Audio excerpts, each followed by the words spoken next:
E agora, pessoal, eu vou apresentar o professor Matheus Passos, que, como eu já adiantei para vocês, vai conversar com vocês diretamente de Portugal.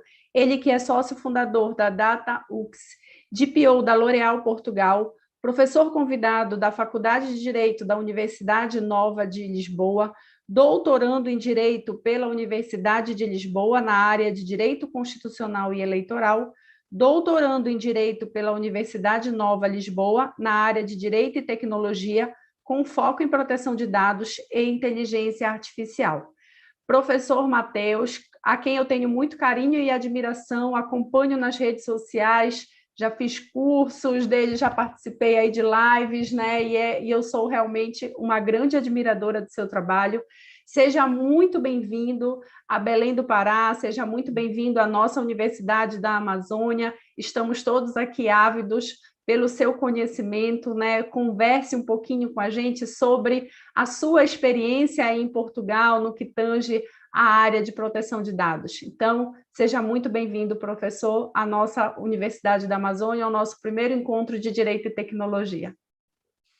Bom, boa tarde a todos. Eu inicio, obviamente, agradecendo à Universidade da Amazônia, em nome da professora Flávia Seco, pelo convite. É, obviamente, uma grande satisfação poder compartilhar com todos aqueles que estejam aí nos assistindo neste momento, um pouquinho daquilo que eu tenho aí de conhecimento, um conhecimento tanto por um lado um pouco mais teórico, né? A professora Flávia fez aí a apresentação, mas também um conhecimento prático desta área de proteção de dados. Então, eu vou aqui trazer para vocês alguns aspectos do Regulamento Geral sobre a Proteção de Dados, né? Para quem ainda não conhecer, já vou falar o que é daqui a pouquinho, mas antes até, eu coloco aqui que esse tipo de evento, obviamente, ele é muito bem-vindo.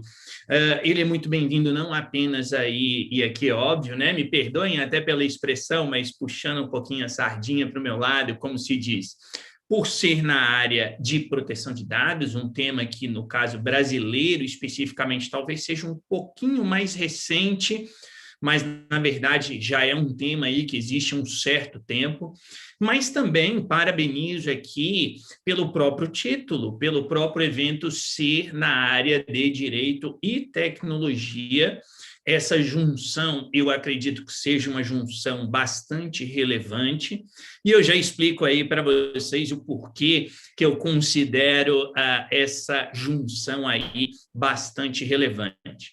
Apenas aqui queria verificar aí se existe a possibilidade de compartilhar aqui com o pessoal a apresentação, mas também, se não tiver, não tem... já vi aqui, está tudo certinho. Eu vou aqui, então, trazer aí alguns pontinhos aqui para vocês. Espero que todos estejam vendo aí, tá? Essa apresentação, como eu coloquei, né, sobre proteção de dados e privacidade. E aqui, apesar da professora Flávia já ter feito aí a apresentação, por que eu digo que o título me é muito... me permitam aqui até dizer gostoso, né? Muito caro a mim. Como vocês podem ver, a minha formação inicial ela é na área de ciência da computação, né? Ou seja, eu, na verdade, comecei a minha área, não vou dizer acadêmica, mas em termos de formação, minha primeira graduação foi na área da ciência da computação. Depois eu mudei um pouquinho, né? Como vocês podem perceber, da área de ciência da computação, da área de tecnologia para a área de ciência política, e depois mudei mais um pouquinho para a área jurídica, né? Então, na verdade, é por esse motivo que eu enfatizo aqui, mais uma vez, parabenizo aí a questão de trazer esses dois aspectos. E isso, obviamente, também se relaciona com aquilo que eu quero passar aqui para vocês hoje, né? Ou seja, uma indicação, por um lado, claro, um pouco mais teórico-acadêmica, digamos assim, Mas, por outro lado, também, inegavelmente, uma aplicação prática. Porque a gente não pode, e aqui é a minha visão, claro, né? Entendo eu que a gente não pode simplesmente olhar para uma lei, como é o caso do Regulamento Europeu sobre a proteção de dados, Regulamento Geral sobre a proteção de dados, e dizer, ok, temos a lei, mas e aí? O que a gente faz na prática para concretizar esta lei?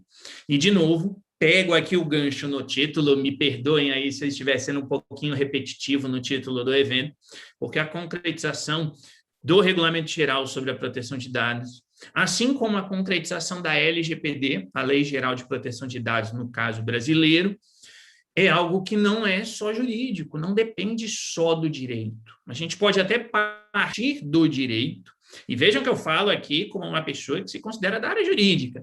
Então, eu parto do direito, mas eu não uso só o direito, porque eu não consigo efetivar a proteção de dados se eu não tiver a tecnologia envolvida, a área de TI, como se diz, e mais especificamente a área de segurança da informação. E vale ainda destacar que a gente não consegue concretizar estas legislações, eu ponho aqui no plural, o que eu me refiro aqui ao Regulamento Europeu e à LGPD, no caso brasileiro, sem um terceiro pilar. E esse terceiro pilar qual é? É o pilar da gestão de processos dentro de uma organização. Então, são mais ou menos essas ideias que eu quero trazer aqui, obviamente, enfatizando o aspecto do regulamento europeu. Eu até tinha aqui trazido aí um certo histórico, né? Que eu vou até avançar um pouquinho. Eu refleti um pouquinho aqui antes da gente iniciar a apresentação e falei, não, vou deixar essa parte de histórico de lado, vamos para a questão aí um pouquinho mais prática, mas em termos, então, só para contextualizar desse aspecto histórico, eu quero deixar bem claro para vocês aqui de antemão que quando a gente fala em proteção de dados, nós podemos regressar aí a mais de 100 anos atrás. Nós podemos regressar aí basicamente a um artigo que não sei se alguém aqui, algum dos expositores anteriores já citou, que é o artigo de 2 advogados americanos lá em 1890, quando eles definiram aquilo que veio a ser conhecido como direito à privacidade. Claro que privacidade e proteção de dados são dois direitos distintos, pelo menos assim o é na Carta dos Direitos Fundamentais da União Europeia, e entendo que assim também, se ainda não é, está quase sendo no caso brasileiro, né? Então, pelo menos no contexto europeu, e é isso que eu vou trazer aqui para vocês hoje, no contexto europeu, a proteção de dados é uma maneira, ou uma das maneiras de se concretizar a privacidade, mas isso já vem lá de trás, isso vem de 130 anos atrás. Então, a gente não está falando de nada novo, né? E se a gente for pensar aqui em termos mais de proteção de dados em si, a gente já começa a ter uma preocupação muito clara logo após a Segunda Guerra Mundial. Né? Depois a gente avança aí para a década de 60, tem algumas evoluções em termos jurídicos no contexto americano, e não só no contexto americano, mas antes até no contexto mundial, quando a gente olha lá para a Declaração Universal dos Direitos Humanos, por exemplo, que tem questões relacionadas à privacidade. Né? Aí na década de 60, como eu falei, alguns desenvolvimentos nos Estados Unidos, ainda setoriais, ainda vinculados ali a um aspecto ou outro. E quando a gente chega na década de 70, e agora afunilando um pouquinho aqui para o contexto europeu, que é o que eu acredito que vocês estejam aqui interessados em saber, quando a gente chega na década de 70, a gente tem duas decisões, não decisões no seu sentido jurídico, né, mas duas, eu vou chamar aqui muito genericamente de legislação, eu não vou entrar muito aqui no critério técnico, né, mas nós temos aí duas legislações, portanto, uma do ano de 1973, na verdade as duas, né, uma de 73 e outra de 74, desculpa, e aqui nós temos, então, um primeiro aspecto mais vinculado ao direito em si. Depois, quando a gente chega na década de 80, nós temos aí a Convenção 108, um documento mais internacionalizado e internacional em termos dessa proteção de dados. Temos aí as diretrizes da OCDE, no caso. Avançando mais um pouquinho, e só também em termos de contextualização, e no contexto europeu, quando a gente chega em 1995, surge a diretiva 9546, tá? E aqui também, super rapidamente, uma diretiva, muito grosso modo, é uma espécie de modelo de legislação que o Parlamento Europeu cria, mas que precisa ser transposto para os Estados-membros da União Europeia. Então, é uma espécie, repito, de modelo em que depois o parlamento português, por exemplo, pega esse modelo e diz, bom, o modelo europeu é assim, então eu vou criar a minha lei aqui em Portugal baseada nesse modelo. O parlamento alemão faz a mesma coisa, o parlamento espanhol faz a mesma coisa. Então, o parlamento europeu cria essa espécie de modelo e os parlamentos de cada país da União Europeia fazem aquilo que é chamado de transposição. Isso em 1995, tá? O que significa dizer que desde 1995 nós podemos entender que todos os Estados-membros da União Europeia têm legislações de proteção de dados. E aí, obviamente, nós temos todo um avanço, quer dizer, estamos aqui falando de uma legislação de 95, portanto, praticamente no ano em que a internet se torna comercial, e obviamente que a gente não poderia nos manter submetidos a um ordenamento jurídico que refletia uma situação de 25 anos atrás, uma situação social, política, econômica, né, e tecnológica de 25 anos atrás. Por isso que se começa aí a ter debates sobre a alteração da diretiva e a implantação pelo Parlamento Europeu de um regulamento de proteção de dados. Tá? E o que é, então, um regulamento? Qual a diferença de um regulamento para uma diretiva? A diretiva, como eu disse agora, ela precisa ser transposta para o ordenamento jurídico de cada país da União Europeia. E o regulamento não. O regulamento é uma espécie de legislação do Parlamento Europeu, mas que tem validade automática em todos os Estados-membros da União Europeia a partir de determinada data, da data que ele entra em vigor, obviamente. Então, aqui isso é um ponto importante, por quê? Porque a diretiva, eu estou com a palavra diretriz na cabeça aqui, mas a diretiva de 95, ela meio que padronizou a proteção de dados na Europa, mas ela gerou um problema prático. Qual é o problema prático? O problema prático é que cada país segue o modelo, então o modelo é o básico, mas nada impede do país acrescentar algo ao modelo. Então, na prática, a gente tinha a realidade de que cada país europeu tinha um básico que era igual a todos, mas exceções que eram diferentes, e isso gerava uma proteção desigual no contexto da União Europeia. Claro que, como eu disse, eu não entrando aqui em preciosismos, quando a gente fala de 1995, não existia União Europeia, existia a Comunidade Europeia, então tem uma diferença, mas eu estou aqui usando o termo para simplificar e resumir. Então, quando a gente traz o regulamento, quer dizer, o que o Parlamento Europeu buscou? Ele buscou colocar a seguinte situação, não, vamos parar com isso, porque nós temos hoje 27 Estados-membros na União Europeia, mais os 3 estados associados do Espaço Econômico Europeu, e cada país tem uma legislação diferente. A base é a mesma, mas depois os detalhes são diferentes e, portanto, um cidadão alemão tem uma proteção jurídica dos seus dados pessoais maior do que um cidadão português, e isso não pode acontecer, porque a União Europeia tem de ter uma padronização única. Então, a partir daí, se decidiu criar o regulamento europeu. Então, nós temos aqui, por um lado, uma justificativa, que é uma justificativa, eu diria, mais jurídica, de certa forma. Tá? E por isso que eu falei, eu vou trazer aqui, claro, um lado um pouco mais jurídico, mas também um lado prático.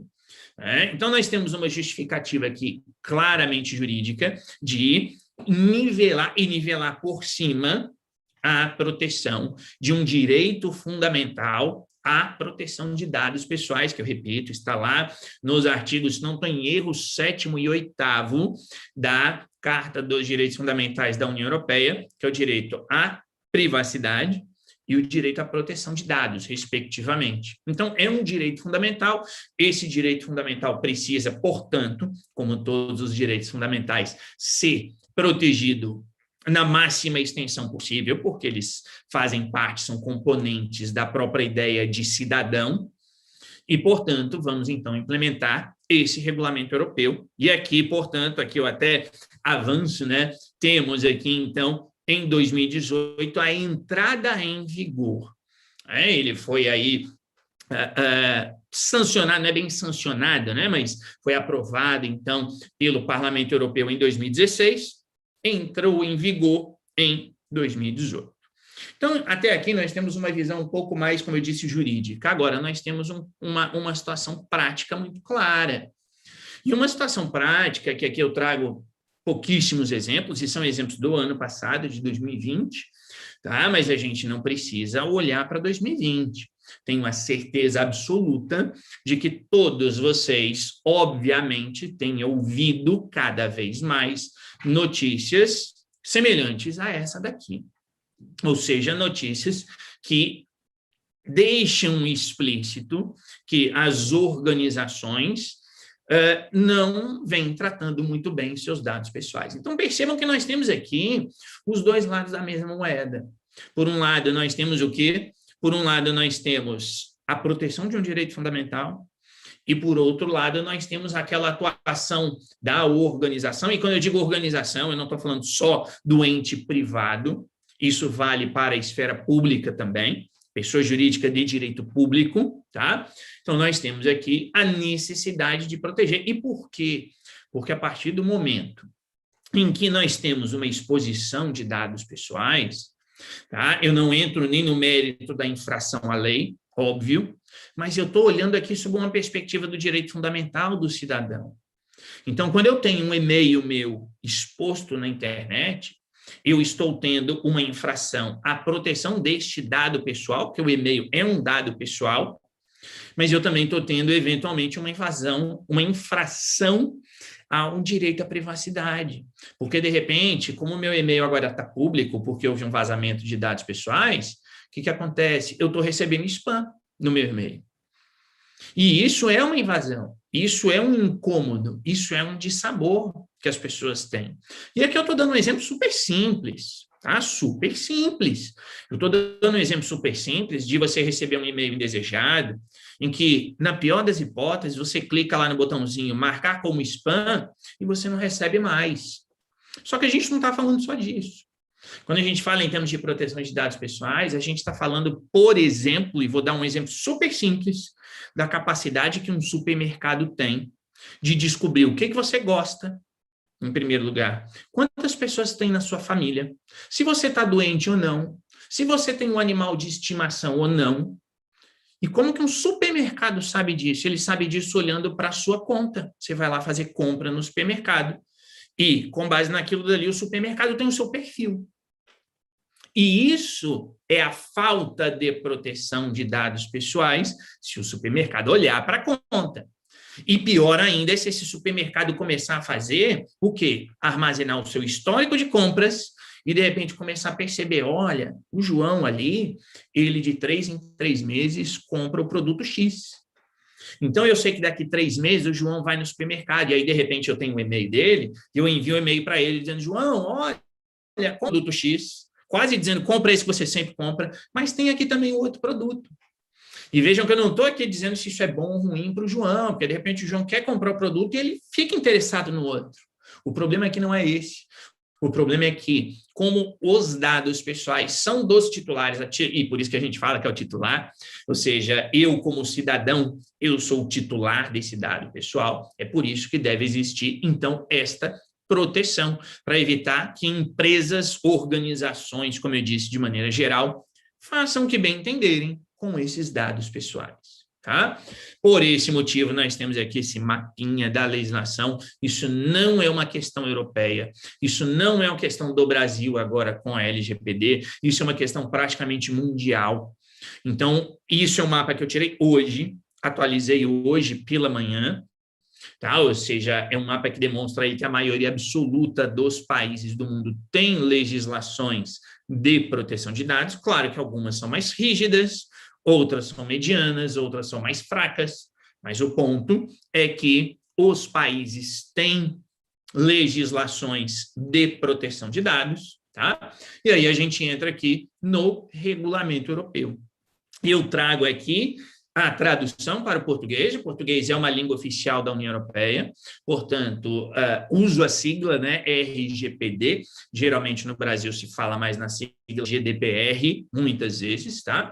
Mas é a mesma coisa, eu, por uma questão do meu costume, uso a sigla em português, e é um documento, portanto, que tem 173 considerandos e 99 artigos, tá?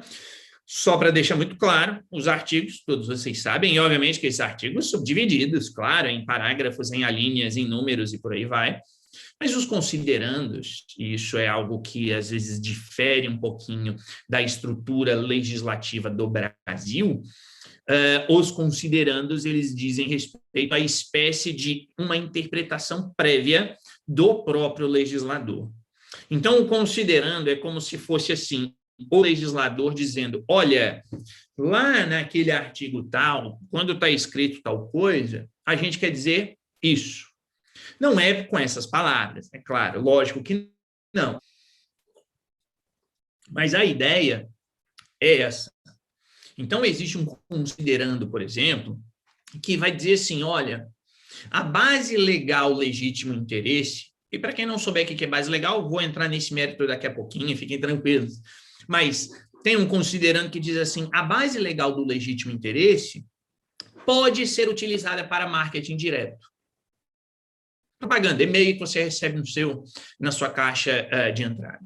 A empresa pode utilizar esta base legal, pode, não quer dizer que ela deve, não quer dizer que ela vai, é uma possibilidade que ela utilize isso como marketing direto. Ou a empresa, toda empresa tem de garantir a segurança dos dados. Aquelas manchetes que eu mostrei agora há pouquinho demonstram a falta de segurança. Então, toda organização precisa garantir a segurança desses dados pessoais. E aí, o que nós temos? Portanto, nós temos, nesses considerandos, o legislador europeu dizendo, olha, manter a segurança é uma atividade de tratamento. Se é uma atividade de tratamento, a gente tem uma base legal. Para garantir a segurança, a empresa, a organização, se quiser, pode utilizar o legítimo interesse. Tá? Para ficar num outro exemplo. Então, aqui, muito genericamente, claro, muito superficialmente, mas para que vocês tenham essa ideia, os considerandos são espécies de explicações do que vai vir depois. E aí, depois, nós temos lá no regulamento europeu, lá no artigo 6º, como base legal, tem lá a atividade de tratamento de dados pessoais pode ocorrer com base no legítimo interesse do controlador. Ponto. Não é? Então, é aquela coisa, por um lado, facilita um pouco, por quê? Porque aí eu olho para a legislação e digo, bom, maravilha, eu tenho aqui 6 bases legais. Né? O regulamento europeu tem 6 bases legais, a LGPD tem 10 bases legais. E aí, como que eu uso ou deixo de usar? Aí está lá o considerando, para dar pelo menos um direcionamento, não que seja uma explicação detalhada, mas pelo menos um direcionamento. Olha, vai por esse caminho, é isso que nós queremos dizer com aquilo que está na legislação. Então, esse é um primeiro ponto que eu quero destacar aqui para todos vocês, em termos da própria estrutura do regulamento europeu. E agora aqui eu trago, com um pouco mais de detalhe, a estrutura em termos de capítulos. Claro que aqui a gente não consegue entrar em absolutamente todos os detalhes, então, obviamente, eu tive de escolher aqueles que são aí os principais, mas antes de avançar aqui, eu quero deixar claro para vocês o seguinte, eu não sei aí qual ou quantos de vocês eventualmente já conhecem a LGPD, talvez até já conheçam o regulamento europeu, mas a LGPD, no caso brasileiro, Lei Geral de Proteção de Dados, ela claramente é inspirada no regulamento europeu, né? E aí, por isso, daquele brevíssimo histórico, desde 95, no mínimo, na verdade, a gente pode até voltar lá a 1980, né, com as diretrizes da OCDE, mas o regulamento europeu meio que estabeleceu ali uma espécie de padrão, digamos assim, e aí, então, a LGPD segue boa parte desse padrão. Eu costumo dizer, e é o meu entendimento, que a lei brasileira, o racional, a lógica da lei brasileira é a mesma do regulamento europeu. Obviamente que tem diferenças, tem uma coisa aqui, outra ali que é diferente. Óbvio que tem coisas que o regulamento europeu exige mais da empresa, da organização, tem outra que o regulamento, que a LGPD exige mais, ela é mais exigente, mais restritiva que o regulamento europeu. Então, obviamente, nós temos essas diferenças, mas eu também costumo dizer que, em média, na minha análise, na minha visão, cerca de 80% dessas legislações seguem, repito, a mesma lógica, né? Os outros 20% é aquilo que tem essas diferenças. Então, nesse sentido, quando a gente olha para o capítulo 1 do regulamento europeu, estamos falando ali daquelas disposições gerais iniciais, mas essas disposições iniciais, elas são relevantíssimas, porque elas vão definir o quê? Elas vão definir o âmbito de aplicação material do regulamento europeu, elas vão definir o âmbito de aplicação territorial, e isso é importantíssimo. Importantíssimo por quê? Porque, para dar um exemplo também super rápido, se houver uma empresa brasileira que ofereça bens ou serviços a alguém que esteja na Europa, tá? Esta empresa brasileira está sujeita ao regulamento europeu. Ou seja, nós temos uma aplicação extraterritorial e a LGPD também tem isso. Tá? E, inclusive, a LGPD é mais abrangente ainda do que o regulamento europeu. Né? Mas nós temos, então, essa aplicação material, aplicação territorial e, principalmente, conceitos. Então, os conceitos básicos do regulamento europeu, que também são os mesmos da LGPD, e imagino que vocês já tenham visto, e se não tiverem, se já tiverem, vou aqui ser um pouquinho repetitivo, mas o conceito, por exemplo, de dado pessoal, está lá no artigo 4º, no capítulo 1. Né? O que é um dado pessoal? Eu geralmente digo nas minhas aulas que dado pessoal é absolutamente tudo o que você possa imaginar que se refira a uma pessoa. Tá? Claro que temos exceções, claro que temos situações, mas grosso modo é isso. Nós temos ali o próprio conceito aí de o que é uma atividade de tratamento. E também digo nas aulas o que é uma atividade de tratamento. Qualquer coisa que você faça com dado pessoal. Então, nunca confundir e achar que atividade de tratamento é quando eu pego lá na minha base de dados o e-mail do pessoal que se inscreveu na minha lista e eu envio o e-mail para eles. Isso é uma atividade de tratamento? Claro que é, sem dúvida. Mas se eu recoleto esses e-mails, armazeno lá na minha base de dados e não mexo neles, eu deixo lá. Imaginemos aí que os e-mails estão no arquivo do Excel. Eu deixo esse arquivo Excel lá parado. Isso é uma atividade de tratamento? É. No momento em que eu, organização, e repito, organização, pessoa jurídica de direito público ou privado, não importa, a partir do momento que a organização fala assim, bom, eu tenho lá aquele Excel e não uso mais, vou apagar. Isso é uma atividade de tratamento. Tá? Então, qualquer coisa que a gente faça com dado pessoal é uma atividade de tratamento, está definido ali no capítulo 1.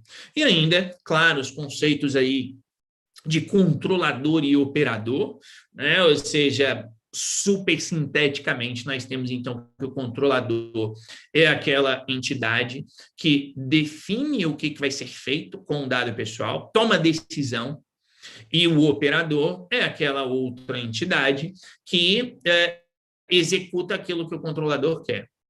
Tá? Então, também para ficar num exemplo muito prático e rápido, eu sou dono de uma empresa, tá? Eu, Matheus, sou dono de uma empresa, eu quero vender alguma coisa online. Mas imaginemos que eu não saiba nada de como criar um site para vender o que eu quero online. Então, vou contratar uma outra empresa. Tá? E essa outra empresa vai criar o site para mim. Essa outra empresa vai fazer a gestão do site para mim. Essa outra empresa vai guardar, armazenar todos os dados lá no banco de dados dela. Tá? Eu não vou ter ideia de quem está nesse banco de dados. Pode ser o João Maria José, não sei. Mas eu sou o controlador. Por quê? Porque eu tomei a decisão de criar o site e de dizer eu quero vender. Quando eu tomo a decisão de dizer eu quero vender, eu estou tomando a decisão de dizer que eu preciso do nome, eu preciso do e-mail, eu preciso do telefone, eu preciso do CPF, eu preciso do número de cartão de crédito, por exemplo. É uma venda online no site, eu preciso desses dados. Tá? Mesmo que eu não diga isso explicitamente, mas eu estou tomando essa decisão, então eu sou o controlador.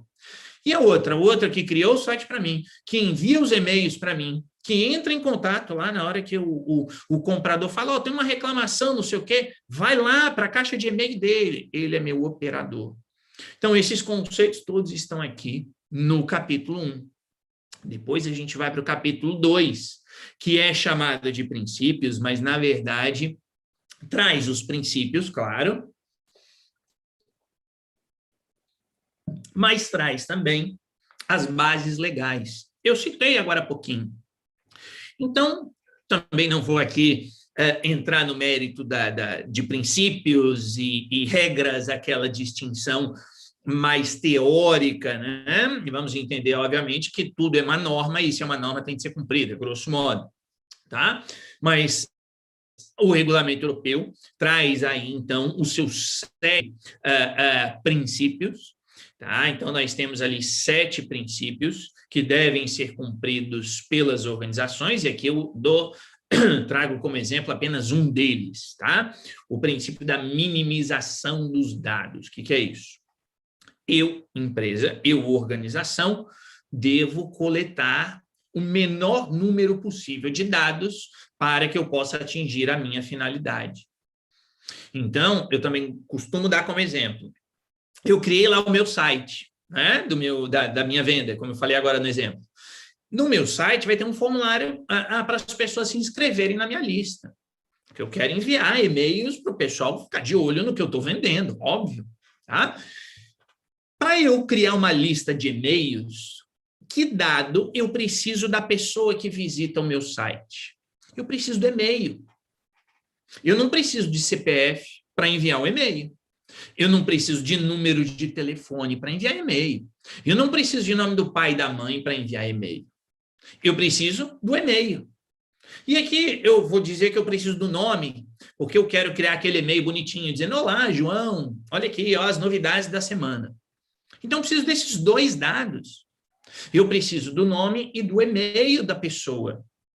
Se eu peço o número de telefone, mas eu tenho como finalidade apenas enviar e-mails, eu estou infringindo o Regulamento Geral de Proteção de Dados.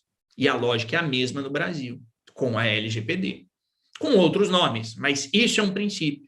Então, eu tenho de pensar, bom, qual é a minha finalidade? A minha finalidade é enviar e-mails. Portanto, para enviar e-mails, eu tenho de coletar o menor número possível de dados de cada pessoa. Eu peço, então, na minha página, nome e o e-mail dela. Ponto final.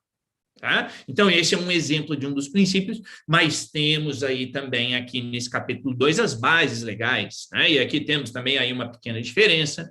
Como eu já citei, o regulamento europeu tem 6 bases legais, a LGPD tem 10 bases legais.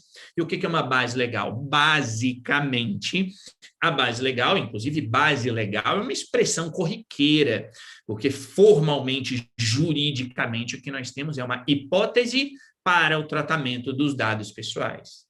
Ou seja, são motivações jurídicas que permitem à empresa tratar um dado. E uma delas, todo mundo conhece, que é o consentimento. Ou seja, eu, que sou a pessoa, eu sou o titular, eu digo, ok, empresa, você me disse o que você quer fazer com os meus dados e eu aceito. Pode tratar os meus dados. Tá? Isso é uma coisa. É uma base legal, é a única? Não. Temos todas as outras que são tão relevantes e muitas vezes muito mais importantes do que o consentimento. Então, para a gente fechar aqui e já avançar, eu tenho, por exemplo, que toda empresa, obviamente, precisa tratar os dados dos seus funcionários. Qual é a base legal para esta atividade de tratamento destes dados pessoais? É o consentimento? Não, aí a gente escolhe outra base, que é a base execução de contrato, tá? Sem esquecer, e isso está aqui nesse capítulo 2, a questão dos dados sensíveis. No regulamento europeu não é chamado de dado sensível, no regulamento europeu é chamado de dados de categorias especiais, mas é aquilo que na LGPD é chamado de dado sensível, ou seja, são dados que podem gerar uma discriminação na pessoa. Exemplo simples e muito prático na condição, na situação atual que a gente se encontra no mundo, dados de saúde. Por quê? Porque se eu divulgo, João tem Covid, isso provavelmente vai gerar uma discriminação em relação ao João, seja lá quem for o João, claro, o nome aqui é completamente aleatório. Então, nós temos aqui o quê? Que o dado de saúde, ele é um dado sensível, como é chamado na LGPD, é um dado de categoria especial, como é chamado no regulamento europeu, e ele tem uma proteção maior, porque se isso for vazado, usando aí o termo mais comum, vai gerar discriminação para o titular. Depois a gente vai para o capítulo 3, e aí nós temos direitos, basicamente os direitos, tá? Não vou também aqui entrar muito em detalhes, mas nós temos aí o direito que todo cidadão tem, todo titular tem de obter informação a respeito do que vai ser feito com o seu dado pessoal. Isso é uma obrigação da empresa, né? Portanto, é um direito do titular. Eu tenho de saber, eu tenho o direito de saber, empresa ou órgão público, como eu já disse. O que você quer fazer com o meu dado? Então, a organização tem de dizer para mim, tem de concretizar, então, o meu direito à informação e uma informação transparente. Por quê? Porque o dado é meu, o dado não é da empresa, o dado não é do órgão público, o dado é meu, então eu tenho de saber com transparência o que será feito com o meu dado.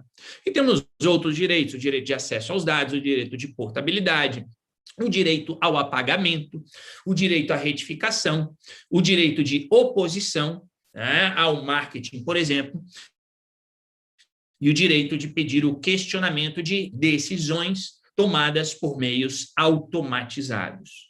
Depois a gente avança para o capítulo 4, e aqui eu trouxe a nomenclatura do português de Portugal. Então, nós temos o responsável pelo tratamento e o subcontratante. Basicamente, é o quê? É aquilo que na LGPD é chamado de controlador e operador, respectivamente. Tá? Então, aqui, nesse capítulo 4, a gente tem a responsabilidade das partes, a gente tem o estabelecimento do conceito de privacy by design, by default, no regulamento europeu, a gente tem aqui o que deve ter num contrato, porque lembra que eu dei o exemplo? Eu tenho a minha empresa, eu quero criar um site de e-commerce, eu não sei nada de tecnologia, poderia ser o exemplo, eu contrato uma outra empresa. Então, obviamente, vamos ter um contrato. Qual é a responsabilidade de cada uma dessas partes da minha empresa, como controlador, ou como diz o RGPD, né? Como responsável pelo tratamento, e qual é a responsabilidade lá da agência que vai criar o site, né? Que na LGPD é o operador, e aqui no regulamento europeu é o subcontratante. Então, o conteúdo do contrato está ali presente. Tá? Então, nós temos isso aqui, temos ainda a questão de o que fazer, por exemplo, caso haja uma violação de dados pessoais, né? Violação de dado pessoal é o nome bonitinho para o vazamento, famoso vazamento. Temos a questão de análise de risco, por exemplo. Quais são as medidas de segurança? Importantíssimo, não existe proteção de dados sem garantia da segurança, e por isso que eu falei no início, direito e tecnologia estão assim, ó, quando a gente fala de proteção de dados. Tá? Depois a gente avança aqui para o capítulo 5, que aí o próprio nome já diz, fala de transferências internacionais, ou seja, transferências para fora da União Europeia, como está ocorrendo agora. E não é porque eu estou aqui e parte do princípio de que vocês estão no Brasil. Os professores que estão no Brasil e estão aqui usando o Zoom, provavelmente está ocorrendo aí algum tipo de transferência internacional, por exemplo, tem que seja ali o trânsito, porque o dado sai da casa do professor, vai para um servidor do Zoom, que provavelmente está fora do Brasil, e volta para o Brasil. Tá? Então, claro que aqui nós temos aí alguns detalhes, aqui a gente não vai entrar muito no mérito desses detalhes, mas efetivamente existem obrigações quando uma empresa quer enviar dados para fora do país, né? Ou para fora da União Europeia, aqui no caso. Tá? Depois vamos para o capítulo 6, que aí fala das autoridades de controle. Imagina que vocês saibam que no caso brasileiro é a Autoridade Nacional de Proteção de Dados, a ANPD, e no contexto europeu, na verdade, nós temos aí, no mínimo, uma autoridade dessa em cada Estado-membro da União Europeia. Então, Portugal tem a sua autoridade de controle, a Espanha tem a sua, a França tem a sua, Itália tem a sua, a Alemanha tem as suas, porque é no plural mesmo, que a Alemanha tem mais de uma, tá? E por aí vai. Então, aqui a gente tem ali o que é a autoridade, o que ela faz, o que ela deixa de fazer, seus poderes e por aí vai. No capítulo 8, a gente fala de cooperação e coerência, e basicamente aqui estamos falando também muito sinteticamente da criação e da atuação do Comitê Europeu de Proteção de Dados. Por quê? Porque o regulamento é um só na Europa. O regulamento de proteção de dados é um só, como eu disse no início. Mas, obviamente, que aquilo que, de repente, a autoridade de Portugal entende e interpreta é diferente do que aquilo que a autoridade da Estônia interpreta. Por isso que se chama aqui cooperação e coerência, e temos ali, então, a busca de uma interpretação que seja coerente em toda a União Europeia, para que aquele nível de proteção que eu falei no início seja mantido. Tá? Depois, no capítulo 8, temos ali as vias de recursos, responsabilidades e sanções, aqui é bastante autoexplicativo. Número 9, no capítulo 9, nós temos as disposições relativas a situações específicas da atividade de tratamento, né, ou do tratamento, como, por exemplo, o que acontece com o tratamento de número de identificação pessoal, tipo um CPF, né, o RG, como é que a gente trata isso? Como que a gente fala sobre qual é a questão de proteção de dados em documentos oficiais? O Estado publica um documento, tem lá, olha, o João das Neves assumiu o cargo tal. É um dado pessoal, tem identificando, mas é um documento oficial. Como é que a gente trata disso? Ou relações de trabalho, etc. E, por fim, temos aí no capítulo 10 os atos delegados, atos de execução, e no 11 as disposições finais. Como que a gente pega isso tudo?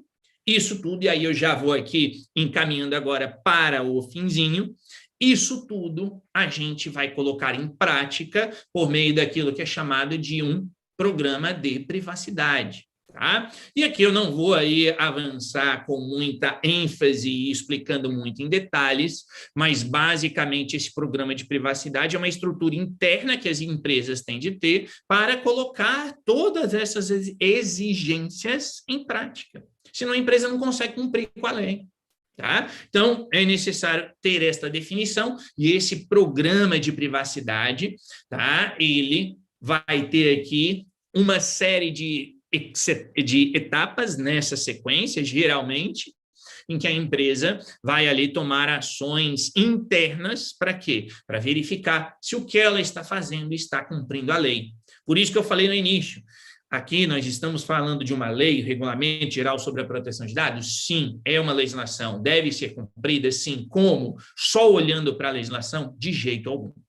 Ou seja, nós temos de olhar para o lado da tecnologia e da segurança da informação. Nós temos de olhar principalmente, na minha visão, para isso aqui que vocês estão vendo agora, que é a parte interna de toda e qualquer empresa, seus processos para cumprir a lei. Tá? E trago aqui também, super rapidamente, uma simples menção de que talvez alguém esteja pensando, nossa, isso é muito caro. Né? Na verdade, não é caro. Tá? Esse é um relatório aí do ano passado, 2020, que mostra que para cada real, vamos colocar assim, investido neste programa de privacidade, a empresa ganha 2,7.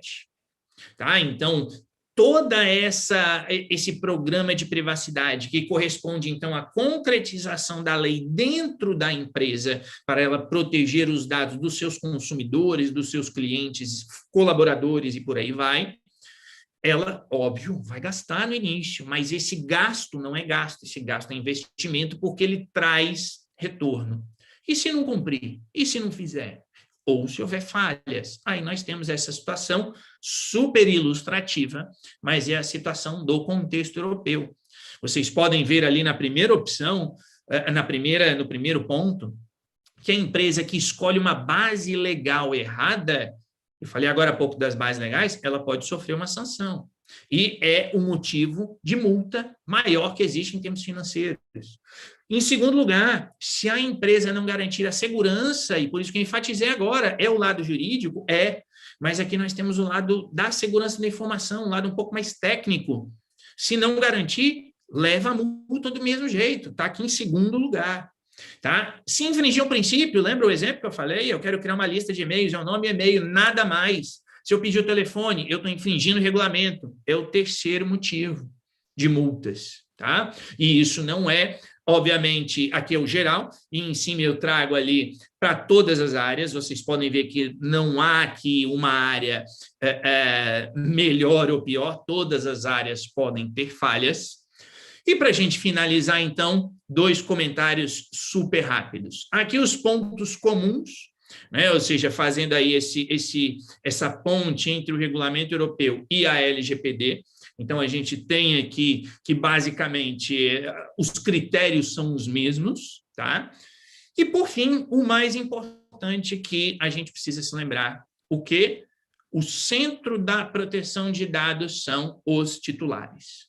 Ou seja, as legislações, seja o regulamento europeu, seja a LGPD, mas aqui focando no regulamento europeu, como eu já disse anteriormente, o seu objetivo qual é? Proteger, garantir um direito fundamental dos titulares.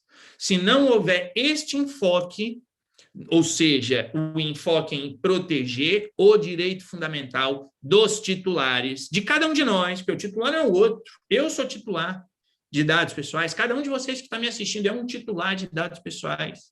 Então, se, como diz aí a legislação, né?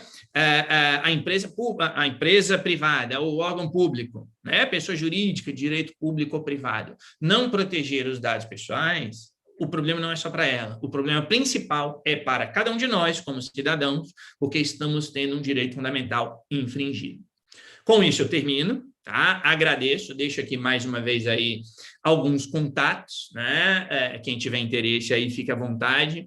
Agradeço e passo aí a palavra de volta para a professora Flávia, mais uma vez, agradecendo pela oportunidade em contribuir aqui com vocês. Muito obrigado.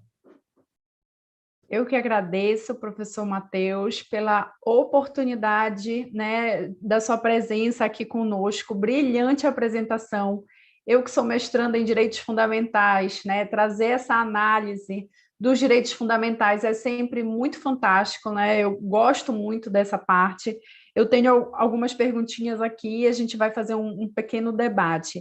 E aí a Maria Beatriz pergunta assim: então, quando a empresa não oferece a opção de você saber seus dados ou que estão fazendo com ele, é uma violação só de dados ou algo mais?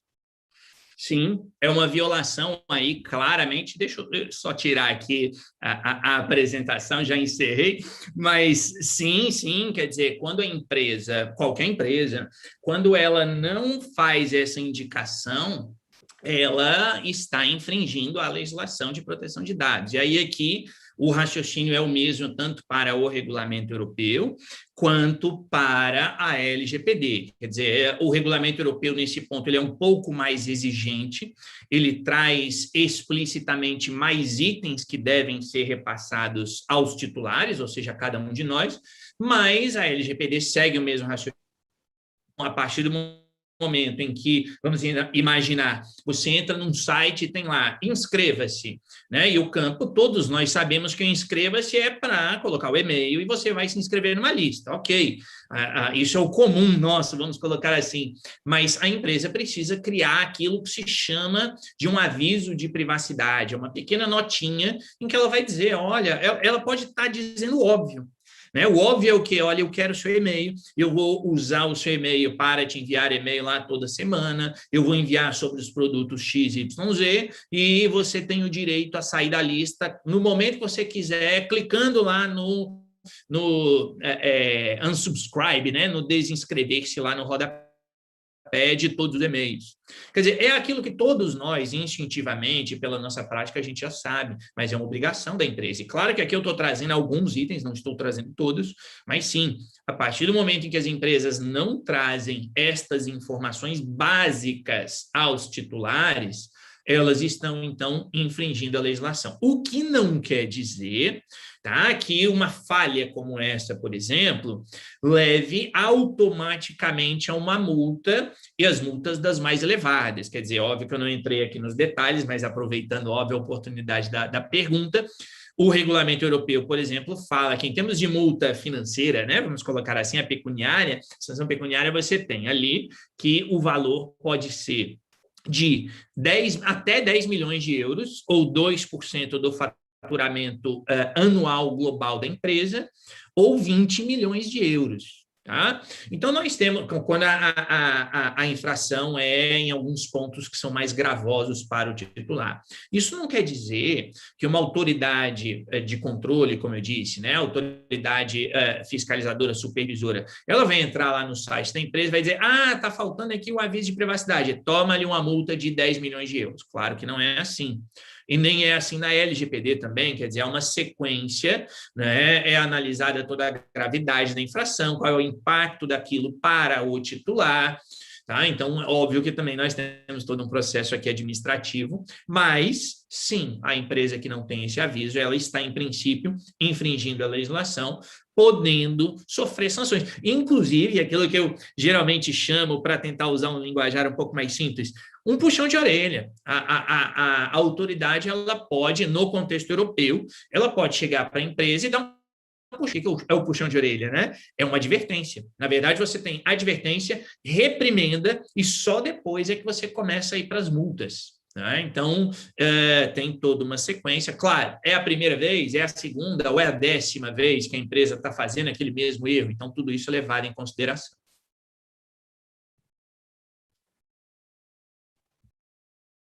Deixa eu só abrir aqui que ainda tem perguntas.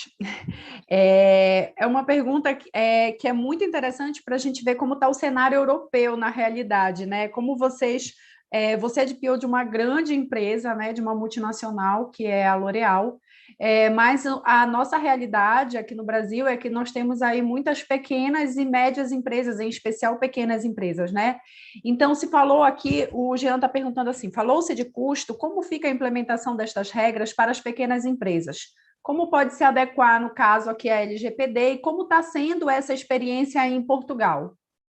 Claro, claro. A pergunta é super relevante, até porque no contexto europeu, e eu ainda li isso essa semana, na última segunda-feira, na verdade, né, anteontem, no contexto europeu, a situação não é diferente do caso brasileiro. O que eu quero dizer com isso? A estatística que eu vi é que 98% das empresas europeias são pequenas ou médias empresas. Então, obviamente, nós temos ali 1,5%, 2% de empresas sendo essas grandes empresas. Então, a realidade é praticamente igual neste sentido, né? No número, na porcentagem de empresas entre Europa e Brasil. Então, eu diria que, neste sentido, a gente tem uma certa semelhança. Agora, a legislação europeia, ela não abre exceções. Tem um único item, tá? Que é a manutenção dos registros das atividades de tratamento, em que aí tem lá uma exceção, que se a empresa tiver menos de 250 colaboradores, ela não tem o registro. Só que logo em seguida você tem a exceção da exceção, que basicamente é dizer o seguinte, você não é obrigado, se você tiver menos de 250 colaboradores, porém, se você realizar umas atividades assim, você tem de fazer. Né? Então, o que na prática acaba fazendo com que praticamente todas tenham de fazer esse registro dessas atividades de tratamento. Por que eu estou colocando isso? Porque, em primeiro lugar, para deixar isso claro, que, na verdade, a gente tem aqui uma aplicação que não tem muita diferença. Agora, o que existe, e aí é uma questão muito prática, inclusive por parte das autoridades, eu ainda vi hoje mais cedo, em decorrência das minhas obrigações profissionais, entrei no site, por exemplo, da autoridade da Irlanda, e a autoridade da Irlanda tem um guia para pequenas e médias empresas. Então, quando a gente fala numa empresa grande, numa multinacional, é claro que a gente vai pensar num programa de treinamento para nossos colaboradores. É um super treinamento. A gente tem lá, sei lá, quantos? 250, 300, 500, 1.000 funcionários. Vai ter de ter treinamento para todo mundo. Se a gente fala de uma multinacional que trata dados aí de milhares e arrisco a dizer milhões de consumidores, eu tenho de ter um sistema do ponto de vista técnico super robusto, porque alguém vai tentar invadir o site da empresa, alguém vai tentar fazer lá um ataque de ransomware, por exemplo, e criptografar os dados e pedir um resgate, que é super comum, ou tem ficado comum. né? Então, é claro que aí a gente tem que pensar numa questão de criptografia com mais atenção, digamos assim, ou seja, nós temos aqui determinadas condicionantes. Agora, o que uma pequena empresa pode fazer, por exemplo? E aqui eu coloco 2 exemplos super simples. Quando eu digo uma pequena empresa, eu estou pensando aqui, não vou dizer nem no MEI, tá? Porque eu entendo que o MEI também entraria aqui, aí claro que a gente não sabe se a NPD, no caso brasileiro especificamente, vai criar alguma exceção, mas aqui eu vou partir do princípio que não. Então, o MEI trata dados pessoais, é uma pessoa jurídica, portanto, ele tem de estar adequado do mesmo jeito.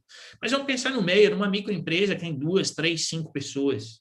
O que ela pode fazer? Vou dar aqui 2 sugestões, como eu falei. Primeiro, muito simples, não usa o Windows pirata. Se estiver usando o Windows, por exemplo. Não usa. Paga lá uma licença, mas a licença é cara, é R$1.100, R$1.000 e tantos reais. Mas é melhor você fazer isso do que, eventualmente, ter um vazamento de dados. Então, é um exemplo simples, não usar um software pirata, por exemplo. Segundo exemplo muito simples, compra um antivírus. Não vai pegar um antivírus gratuito. Tá? Usa um antivírus pago, que também não é uma fortuna para uma pequena empresa. Tá? Pelo menos entendo eu, é a minha visão, e aqui eu falo em termos financeiros. Então, é claro que se a gente olha para uma multinacional, essa multinacional vai ter de ter política de segurança da informação, vai ter de ter política de controle de acesso, para saber qual funcionário tem acesso a qual tipo de arquivo na rede, vai ter de ter política de troca de senha, vai ter política de contratação de novos funcionários, vai ter de ter política, por exemplo, o BYOD, né, do Bring Your Own Device, ou seja, permitir que o funcionário use o seu computador ou o seu celular. Então, é óbvio que a grande empresa vai ter de ter essas políticas. E o pequeno talvez ele não precise disso tudo, mas ele tem de ter boa prática ou boas práticas, tá? De ter uma ação como essa. Ele, por exemplo, pode garantir a segurança ou melhorar a segurança, e aí eu dou um terceiro exemplo, usando uma VPN, que não é um negócio super absurdo de caro.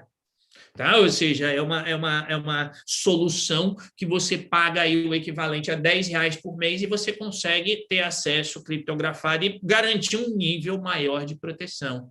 Então, a gente não pode olhar para as pequenas empresas e dizer assim, nossa, mas é um peso muito grande. Por quê? Porque o que vai ser aplicado sobre elas é proporcional ao seu tamanho. Tá? Então, eu deixo aí até como sugestão para quem tiver interesse, nossa, eu tenho uma pequena empresa, eu tenho de me adequar, né? De repente alguém está aqui nos assistindo, é um ME, né? Ou é um MEI, como eu falei agora, dá uma olhadinha lá no site da autoridade da Irlanda, tá? Ou da autoridade da Espanha, também tem. Na autoridade da França, também tem. Ou seja, guias, textos ali, 10, 15, 20 páginas, dizendo você é um pequeno, micro pequeno, segue isso aqui. Tá? Claro que, como eu falei, é lógico que aí, ao olhar esse tipo de recomendação, tem que tomar aquele cuidado, porque muitas vezes, é claro, a recomendação é fundamentada no regulamento europeu e pode ter uma diferençazinha para o caso brasileiro. Mas, a partir dali, a empresa já consegue ter uma proteção maior, ter atenção maior, ter um cuidado maior com esses dados pessoais dos seus consumidores, evitando problemas depois. Olha, professor Matheus, eu ia passar a tarde toda ali ouvindo aqui, e é muito bom quando a gente vê, em especial a gente que já estuda um pouquinho mais, né, a proteção de dados, ver essa articulação com a tecnologia de forma plena aqui. Eu sempre falo como advogada, né, que nós advogados não sabemos de proteção de dados, a realidade é essa, né? Nós somente advogados. Por quê? Porque a gente acha que ler a lei é suficiente e acabou, né? E, na realidade, a proteção de dados ela é muito mais sistêmica do que a gente imagina. Então, quando a gente está diante de um profissional que tem essa articulação, né, a gente acaba vendo a essência da proteção de dados de forma efetiva. Eu me recordo que uma vez nós dois estávamos juntos em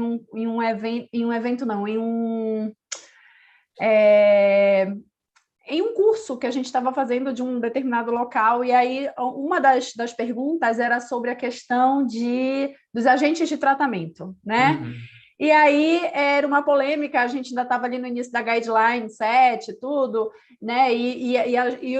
Os nossos, a gente vai ter mais tarde a professora Mariana falando de agentes de tratamento aqui em contratos. Sim.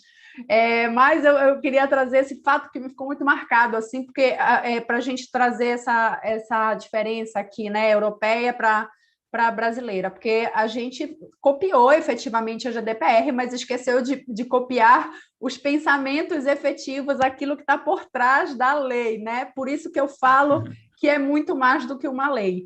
Então, a gente estava lá e dizia assim, quem é efetivamente controlador, operador, as pessoas podem ver, e a gente está vendo isso na prática no Brasil, né? As pessoas colocando operador e controlador em nome de pessoas, já vimos até em nome de estagiários aí, né? Em determinadas situações.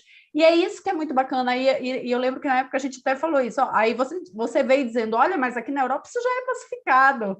E aí eu disse, olha, mas aqui no Brasil não é pacificado, né? Porque a gente esqueceu de copiar o por trás, né? A gente copia da frente, esquece de copiar o por trás. Claro. Então, é muito interessante. É legal essa articulação, e para todos que estão aqui participando, né, para que vejam o quanto o copiar e colar ele não é, né, o caminho que a gente realmente precisa aí, aprender esse direito como sistêmico. Quando a gente fala em Lei Geral de Proteção de Dados, a gente naturalmente pensa que é só jurídico, né? Num primeiro momento. E aí a gente esquece que tem toda uma parte por trás de segurança da informação, que se a gente não entender, a gente realmente não avança aí na questão da proteção de dados. Então, professor Matheus, eu lhe agradeço imensamente. Para mim foi um aprendizado, gosto muito de lhe ouvir, você é muito didático no seu ensinamento, e foi um grande prazer trazê-lo aqui para abrir o nosso segundo dia de evento, nosso segundo dia de primeiro encontro de Direito e Tecnologia. Lhe agradeço imensamente, muito obrigada, e tenho a certeza que as portas da Universidade da Amazônia estão sempre abertas para você. Ora, eu que mais uma vez agradeço aí pela oportunidade de falar sobre o tema. A professora Flávia sabe aí muito bem da minha paixão pelo assunto, né? Então, como você falou antes, se a gente pudesse aqui, ficava aí um tempão falando, mas eu agradeço pela oportunidade. Acho que um evento como esse, como eu disse no início, é fundamental para realmente divulgar o tema, né? No caso brasileiro, um pouco mais especificamente, talvez seja um tema um tanto quanto recente, e eu acho que isso é importante, e entender que realmente, no fim das contas, o que a gente tem de preocupação é essa garantia desse direito à proteção de dados, desse direito fundamental, porque efetivamente isso traz consequências aí no nosso dia a dia, né? Então, não são chavões aqui, não são palavras, né, que a gente geralmente vê por aí, é uma questão super prática, tá? Eu queria deixar aqui, reforçar o exemplo lá da lista do supermercado, como eu falei antes, para que as pessoas que estiverem nos assistindo reflitam sobre isso e comecem a colocar esse raciocínio aí no seu dia a dia. Mas é isso, né? Eu já estou aqui começando a falar demais de novo, então eu agradeço aí pelo convite, parabenizo a universidade pelo evento e me coloco à disposição aí no que eu puder colaborar com todos. Muito obrigado mais uma vez. Muito obrigada, professor. A gente passaria a tarde inteira aqui, porque realmente é um tema muito instigante. Muito obrigado, mas a gente ainda tem aí brilhantes palestrantes que vão estar aqui com a gente até 9 horas da noite. Professor, mais uma vez agradeço sua atenção e sua colaboração, né, em compartilhar aqui conhecimento com a gente. Muito obrigada. Pessoal, a gente vai ter aqui 5 minutinhos, né, de ajuste na nossa página que a tecnologia está me pedindo. Isso é um direito, é um evento de direito e tecnologia, então a gente precisa se ajustar. A gente já volta, é o tempo que vocês tomam um cafezinho, tomam uma água, e a gente já volta para a nossa próxima palestra, tá bom?